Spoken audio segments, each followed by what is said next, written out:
Skills-based organization is really about unlocking skills from jobs, and that happens across a number of dimensions. It's not just a talent thing, it's not just a learning thing, it is a business thing. How do you determine what skills are required for a role?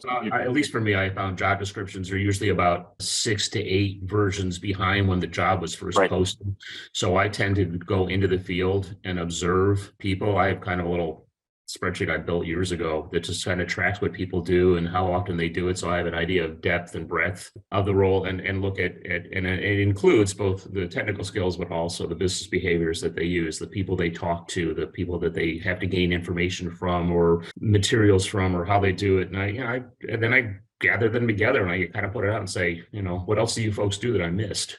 And I go look for the people that are the leaders come back and go, oh, they're my go-to person. I think just by staying current, first professionally and professional development organizations, but also that's where my networking comes in, just by asking people, because I agree with him. Job descriptions can be so far behind what you need them to be. So just really keeping up with what that role looks like in other organizations. It might not be identical, but it helps at least to start to rework your own job descriptions. So that's one way. I was brought in to study capacity for a given area. How many people do we need to do the work that needs to be done in this area? It was sort of from that angle. And to do that, I needed to understand, well, what's all the work that gets done in that area? And what's the volume of that work that gets done in that area? And what is the time that it takes to do the work? And that is very connected to the processes that are used in that area, in the doing of the work. And so I began to observe the work and have conversations with the people who are doing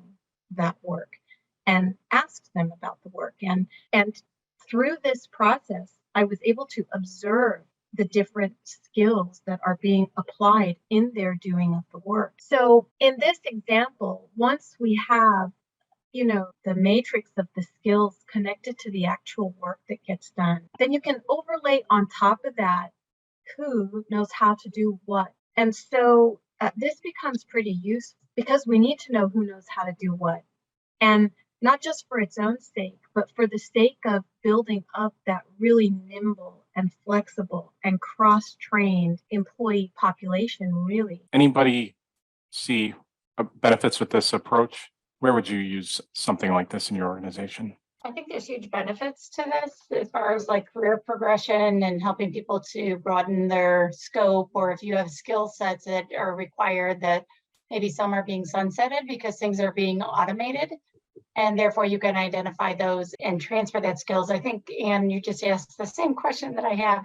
There's two questions that are kind of in my mind. Number one is certification. So is there certifications of those skills so that people are working towards continuing to broaden their repertoire or shift in order to be more like Dirk in your example there? So that's one. And then I think the other one is that soft skills piece, because I think, we're doing a similar thing where it's like we're defining skills, and it's always a blend between kind of functional skills or kind of your work priorities and then your interpersonal skills. So I'm kind of curious how that's all flowing as well. Yeah, so from my view, we're studying the mechanical work, the technical piece of it, but to your question, I think the soft skills can be added to the matrix, to that list of skills, because really as individual human beings in the organization, we need to be continuously learning and growing and developing in both areas, so it's sort of the technical space, but it's also the interpersonal space.